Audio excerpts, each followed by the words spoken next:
All right, good evening, good morning, or good afternoon. This is Adib Azad, and I am recording from my classroom as a virtual background. So, what we're doing today is we're going to be going over our notes. It's been we're hitting our first quiz, and so it's a good time to just do a review of what we've covered so far in class. And so, to that end, let me share my screen here, and let's just see where we're at. This is going to be a longer video because I expect to go over each of these notes, but just in case you don't know, and in case you have questions, office hours, Fridays. If you have a question you need to ask me, I'm available on Fridays by appointment or from 12:40 to 1:15 if it's a professional development day. Otherwise, Schoology or email or Remind will get you access to me if you need it. So, as you can see, we have everything organized by week, and we have our first quiz coming up. Our book is up on Schoology, and the YouTube channel is there, linked as always. So let's go ahead and click our evidence notebook. I've already done this. Let's get to the front. At this point, we'll have the majority of our vocab filled in as far as the unit is concerned. I believe we are only missing uh, matter, extensive property, and intensive property. We have covered assignment 1. You'll notice that I deleted as we did it. Off. For assignment number 2, oh, my bad. Immediately after assignment 1, we covered our notes. Not too bad. We go over and we look at a nutrition label, right? Your standard fare nutrition label. This one's for Frosted Flakes because I assumed at the time that they would burn. They are apparently flame retardant. So, as far as these notes are concerned, we take our phenomenon. We look at nutrition labels, something that exists all around you and something we take a glance at and we just kind of forget about. But there is a lot of information there. What do you get? You get the ingredients inside a nutrition label. You get units. You get plenty of units. You get ratios. You get a lot of math that is packed into a nutrition label. And if you take care of it, if you look carefully at these things, you could see a lot of information that could help you out. I like to look at them just to keep me below my daily count of 1,500 calories a day. I don't really walk around too much. I don't really do a lot of exercise, so 1,500 is pretty much what I need. So after those set of notes, we burned some food, right? We want to calculate how many calories are inside a food by burning it. And this is a calorimetry lab. If you want the link to the rubric, it's there. And so we're just going to skip right by it. Notice, again, the questions are empty aside from the data.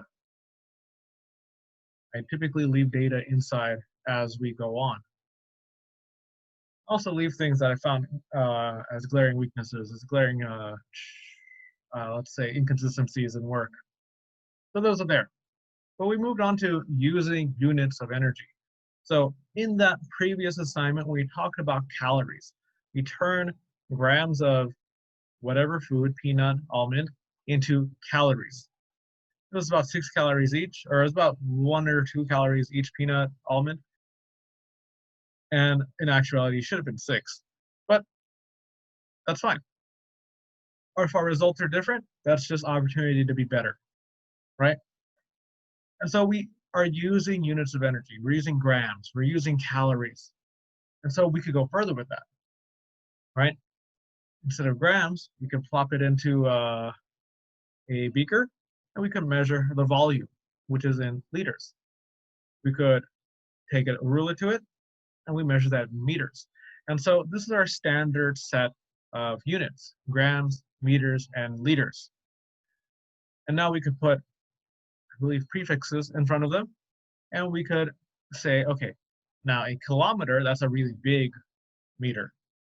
A centimeter, that's a really small measurement, right? Unit of length. Milligram, that's a really small amount of mass, right? A kilogram is a really big amount of mass. Typically, it depends on density, but you get the point here. So these prefixes are put in front of our like base unit in order to make them bigger or smaller, right? You are familiar with this. You are familiar with centimeters. You're familiar with milligrams. If you ever take an ibuprofen, those things are measured in milligrams, not the kilogram. Maybe at the pharmaceutical scale, they're measured at kilograms, but at the individual consumer level, they're measured in milligrams. And so when we're talking about these, we're talking about these through conversion factors, right? 1 gram, well, that's not a lot, but a kilogram, that's a lot. And so that's equal to 1,000 grams. And so that's what you have these numbers here for. To turn kilograms into grams, you multiply by 1,000. You can see here, to get from kilogram, hectogram, decagram into regular grams, you multiply by whatever number is here. To get from gram, milliliter, or meter, to get from gram, meters to or liters into deci, centi, or milli, you just divide by these numbers. If you want to go the other way around, you multiply. And if you want to keep going the other way around, you divide. That's what those are there for. Well, and so at this point in the year, we were going over these images here. Few things, right? The difference between mass and weight. Weight is very inconsistent, right? Maybe on Earth they are, but even on Earth, if you weighed yourself on Mount Everest and then you weighed yourself again on the bottom of the Mariana Trench, you'd find your weights are actually quite different. One, you'd be dead on the Marianas Trench and, you know, tough luck. Two, all the pressure of the water is also on you. And so that increases your weight. Mass, though, is you, right? Your body and the just objects that make that body up. And so that doesn't change. This astronaut could be wherever he is, and his mass will never change. His weight changes based on whatever planet he's on, but his mass, the mass stays the same. We're talking about temperature units. Fahrenheit, just throw that out the window. We don't need that anymore. Celsius and Kelvin, that's where it's at. Now, as far as Celsius and Kelvin go, Kelvin is a good scale. It starts at it starts at 0 and it goes all the way up, right? 0 at that scale is just absolute 0. It can't get any colder. It literally cannot. For Celsius, Celsius bottoms out at negative 273. And so to convert those two, you just add 273 or subtract. Depends which way you're converting. Now that is over here. How would you convert 20 degrees Celsius into Kelvin? Just add 273. And then add the Celsius temperature.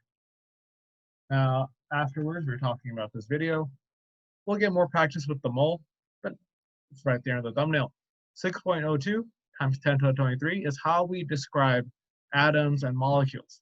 It's a huge number that is only really valuable when describing extremely small items like atoms or molecules. Any bigger, like dollars or donuts, and you start talking about planet-sized planet-sized amounts of objects. All right. Again, we're just talking about measurements at this point. We're talking about how if we're looking at a cylinder like this, the water tends to curve up, and if it does, we measure it from the bottom of the curve, which is called the meniscus. I'm kind of breezing right past this because I'm leaving these notes up on the evidence notebook. The evidence notebook does tend to have everything on it, and yours should too. Your evidence or your notes are due at the end of the unit, so just be aware of this. How do we describe energy? Not the question. Well, it's described in two ways, either potential or kinetic. Either it's holding it in, waiting to be released as actual action, or it is an action, right? It's doing something. So if you're breathing, that's mechanical action. That's mechanical energy just pumping your lungs in and out. If you're thinking, that's electrical energy firing off those neurons in your brain. If you ever watched the Matrix, we are human batteries. If you're eating food and you're not working out, that food turns into chemical energy that's stored as fat, right? So energy transforms itself through these different types, right? You take in light energy whenever you eat a plant, right? The sun releases light energy, radiant energy. Plants turn it into chemical energy in the form of fruits, grasses, leaves. Animals eat those grasses, leaves. It turns into more chemical energy. You eat the animal, more chemical energy. It releases into sound, electrical energy, thermal energy. It releases into all of that as time goes on. So I'm leaving this up here as examples of kinetic and potential energy. So I'm just going to scroll right by that. But I do want to focus in on number 4. In assignment number 2, we turn food, chemical energy, into thermal energy, right? That is a change in energy. Notice, though, that energy was never destroyed or created. Energy stopped being created as soon as the Big Bang happened, right? Like 2 seconds in, all the energy that's ever going to happen happened at that point. Anything else is just us being able to access it, right? If we could eat rocks. There's kinetic energy, there's potential energy in those rocks, right? Stored in the bonds of carbon. If we could eat them, we would. But we can't. We can't access it. There is a certain point at which we just can't access this energy anymore. So food, whenever you eat it, you aren't making energy, you're just gaining access to it. Whenever the sun releases radiant energy, it's not making new energy, it's just releasing energy that I already had, right? And so that's what I really want you guys to remember here. Energy is not created or destroyed. It just transforms itself into forms you could access or not access. We're going to get into conduction, convection, radiation. We start talking about the Earth and how continents move and I guess don't move. But for now, just suffice to say, it's just how energy travels, right? If it's traveling through a solid, it's being conducted. If it's traveling through a liquid, it's convection. If it's just being emitted from a source like the sun, that's radiation. 3 different forms for 3 different things. Okay. So down here, you guys have seen this slide and this slide. This is something I do want to focus in on because it deals with particles. Notice here how thermometers work. Thermometers are tubes. Filled in that tube is liquids. If the liquid gets hotter, those particles inside the liquid will start to move faster and faster and faster and faster, and they're going to need more space, right? Whenever you're on a sugar rush, you want to move around. You're going to need more space. And so that's exactly what happens to these particles. They occupy more volume as they get more energetic. And when they cool down, those particles move slower and slower and slower, and they just bring themselves back down. Just like you, after a sugar rush, will go sit down on your couch and take a nap. You occupy far less space after that. And so that's what's happening with energy. As energy enters the thermometer, those particles speed up and speed up and speed up and speed up, and they make the volume rise. Okay, so for assignment 3, I'm going to go right past it because there's an assignment 3 overview video, and I'll hopefully link it up right now, up there. I'll just go right past that. These notes, though, are something I didn't plan to do, but they are valuable. Watch the Melissa Marble video. She is a great chemist and has excellent production. Watch that video to get a deeper understanding on unit conversion. It is rather straightforward. What you need to keep in mind is that your plan will always guide you as far as doing these conversions. right? Notice here the plan is liters to cups to quarts. So in our table, we should have liters to cups to quarts. We don't. And that's why this here is purple. It's purple because it's wrong. Those numbers should be flipped. So we'll have 9.8 times 4.23 times 1. Multiply them together, we'll get 41.45. Those units cancel each other out, so on the bottom, you'll have no units. So our final answer is measured in quarts. This table is really handy, at least as how I do it here. Green, that's your starting number. The whites are just your conversion factors. The yellow is where you slow down and you perform the math. 733 times 1 times 60, 43,000-ish. 45 times 1, 45. Divide them, and you'll get your final answer as 977 minutes. But notice, again, the plan is always important. Miles to hours to minutes. Develop a plan, and you're basically 90% of the way there. You're going to need to be able to figure out conversion factors on your own at some point, right? If I took this conversion factor out, you can still do this, right? How many minutes will it take a car to travel 733 miles? Well, first of all, the car is moving at 45 miles per hour. There's your first conversion factor, 45 miles per hour. That's 1 hour equal to 45 miles. All right, what's the conversion factor for hours to minutes? Well, 1 hour is 60 minutes. So we have that written down here. But you need to be able to get it by yourself, right? If it's not here, you're not going to be left in the dust. You could think about it and you're like, well, 45 miles, that's 1 hour. So there it is. So be aware that sometimes those training wheels are going to have to come off and you got to be able to ride that bike. But if you fall down, pick yourself back up, try again. That's what mastery is about. So those notes, again, are always there. Same deal. We figure out the conversion factors, we figure out our plan, and then we write it on the table. Don't just immediately jump to the table. You might make mistakes. Assignment 4. I did post a overview video pretty recently, and hopefully I'll be able to link it right about now, right up top. There it is, hopefully. Let's see. Again, 1 through 4, up to you. 5 through 16, fill in the chart. 17 to 20, we're doing math. 21 through 24, that's on you. Now, we're here at significant figures. We're talking about accuracy at this point. So we've transitioned from energy to measuring energy to being accurate with our measurements. And so this is where we're at right now. With accuracy, accuracy is just how close you get to the center of a target, right? To the actual value.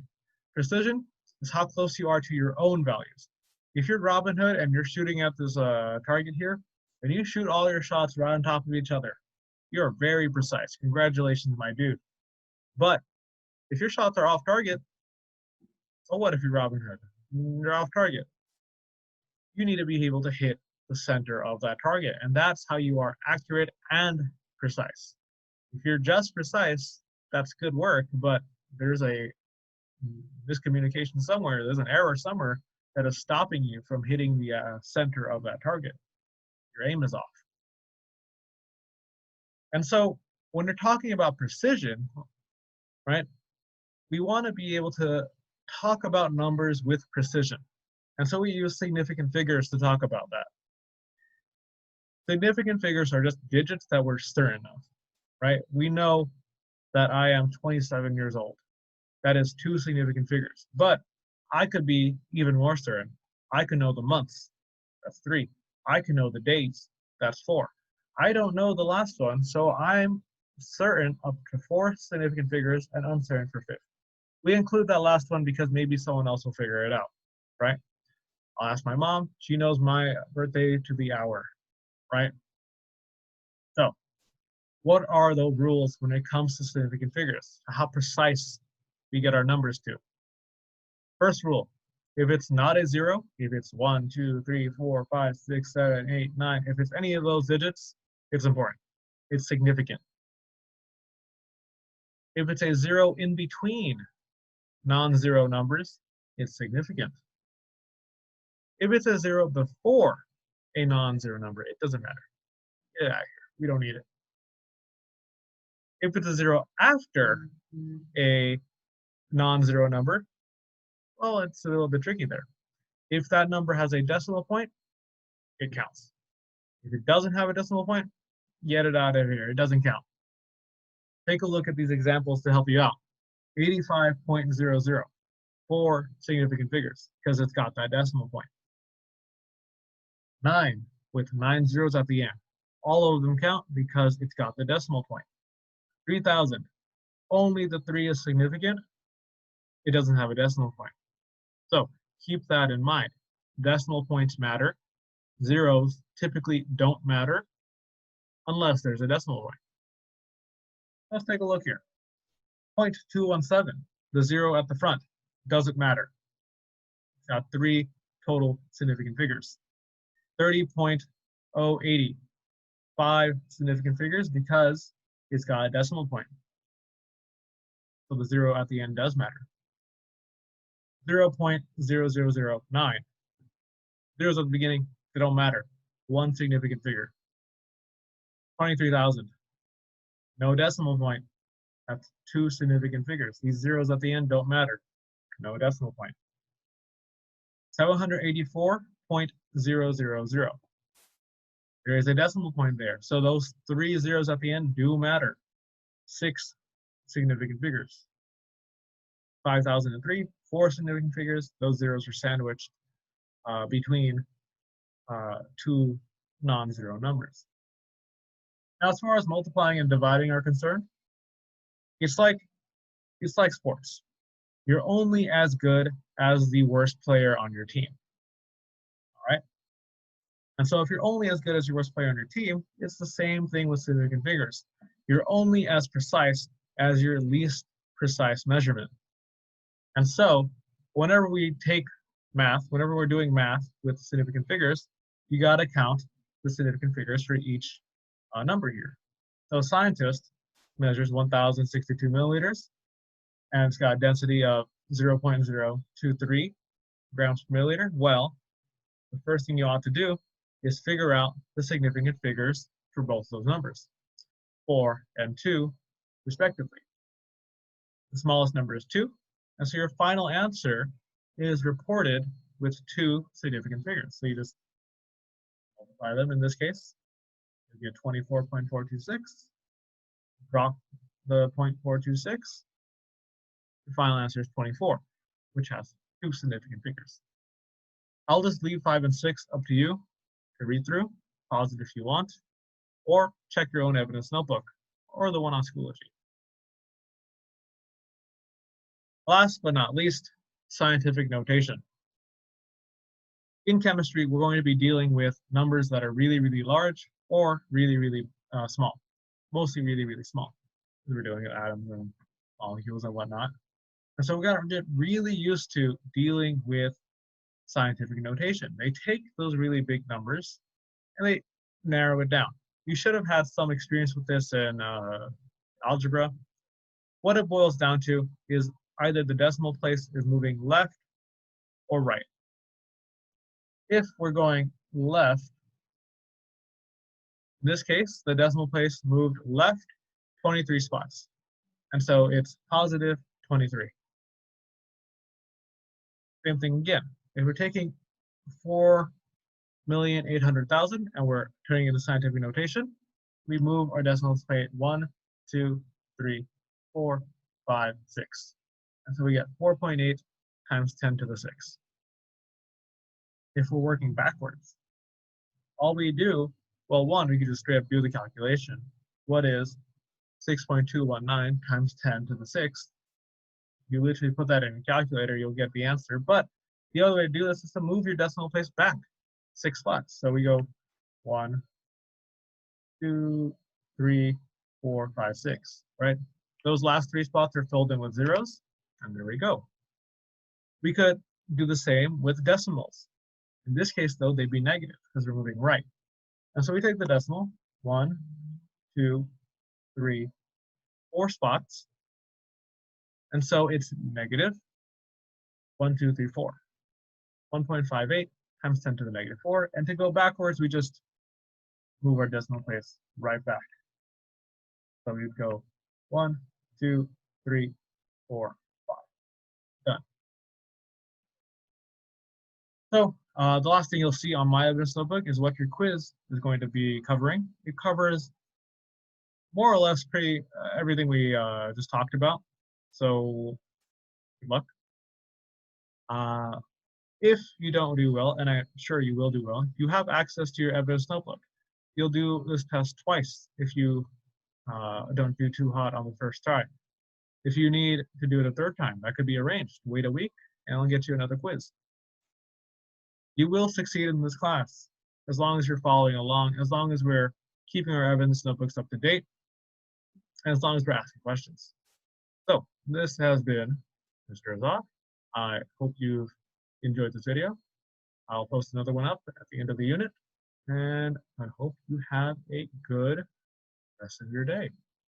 Bye-bye.